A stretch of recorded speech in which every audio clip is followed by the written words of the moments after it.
and welcome to Frank's School. Sorry about the light. I had something here that reflected the light, and it was particularly bad yesterday. Sorry about that. I don't know if I'll ever get the light figured out.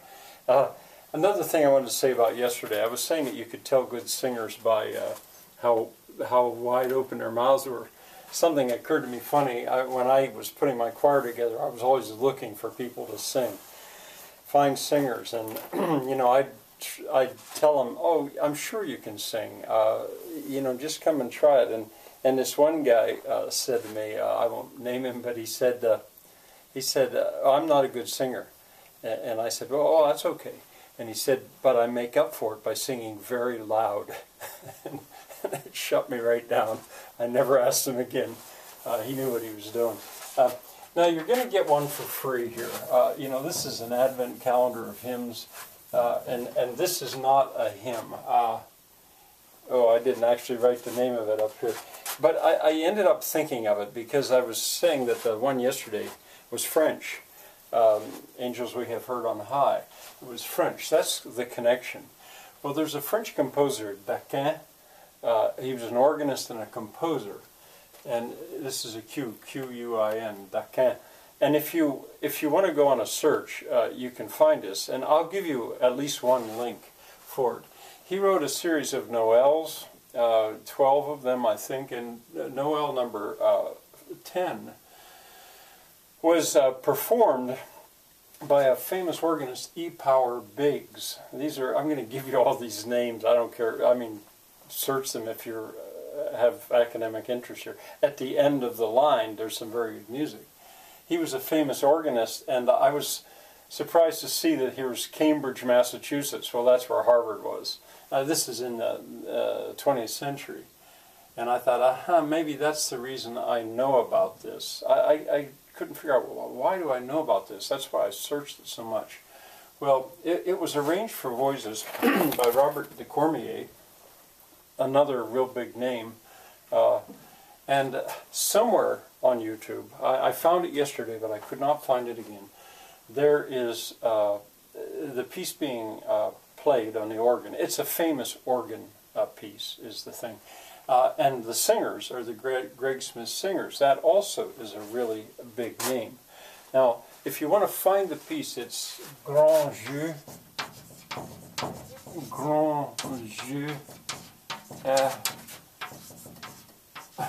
I don't know how you say that. Do. I don't know how you say that in French.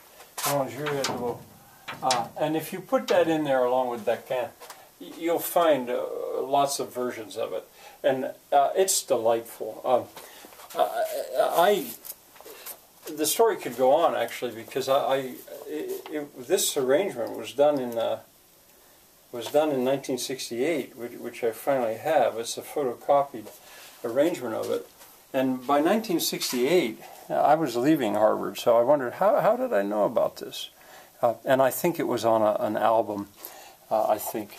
But anyway, what's special about it, I hope you can see this, is the organ does variations, and then the choir comes in, and the organ does another variation, and each variation gets more tricky. It is a very fun piece to sing.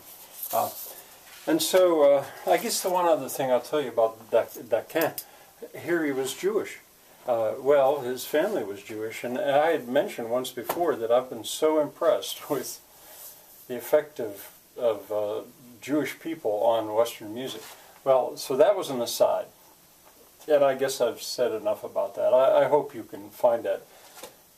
If you could have a delight in very tricky organ playing. All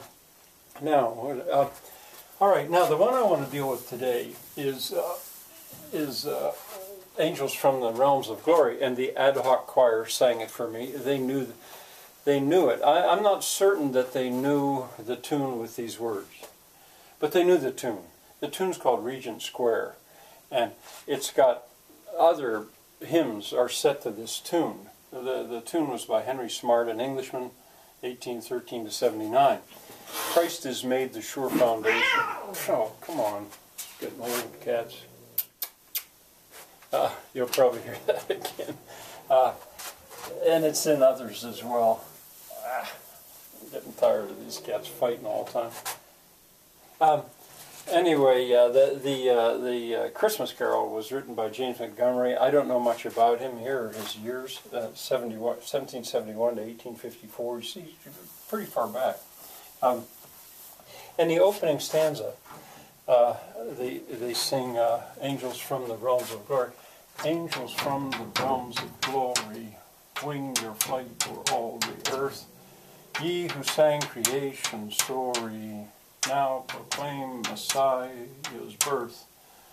Come and worship Christ, the newborn King. It's all perfect in perfect meter.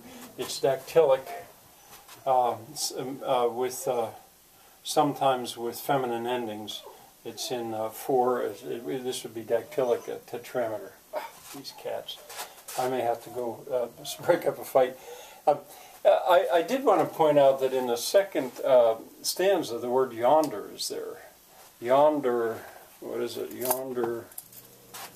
And I had commented on yonder shines the infant light. Yonder.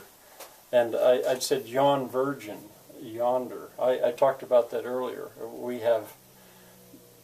We've kind of lost that the ability to say that easily in modern English. Over there.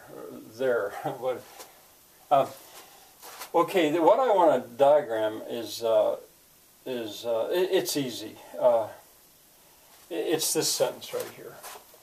Angels from the realms of glory wing your way, or I mean and I would put a period here. Angels do that. But this one, as I say, not that it's not hard at all, but I still want to. Now my dog's going to get angry. Ye, here we've got that second person plural pronoun, not you singular, but ye, lost from modern English. Ye who sang creation story. Let me put this up here.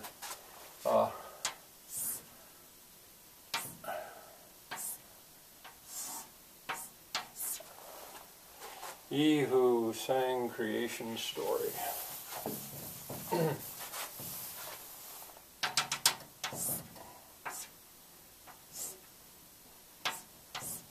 That should be it. You could pause and see if you can get it. Let me see if I've got it. Ye starts there. Here's we've got an adjective clause. This should come down to here. Here's the relative pronoun. Ye sang. Ye who sang. Which ye? The ones who sang a story. And what story? Creations. Ye proclaim. This is a command. Or at least it's imperative mode. Now proclaim. Birth. Messiah's birth. Not at all a hard sentence, but they don't have to be all hard. All right, we'll see you tomorrow.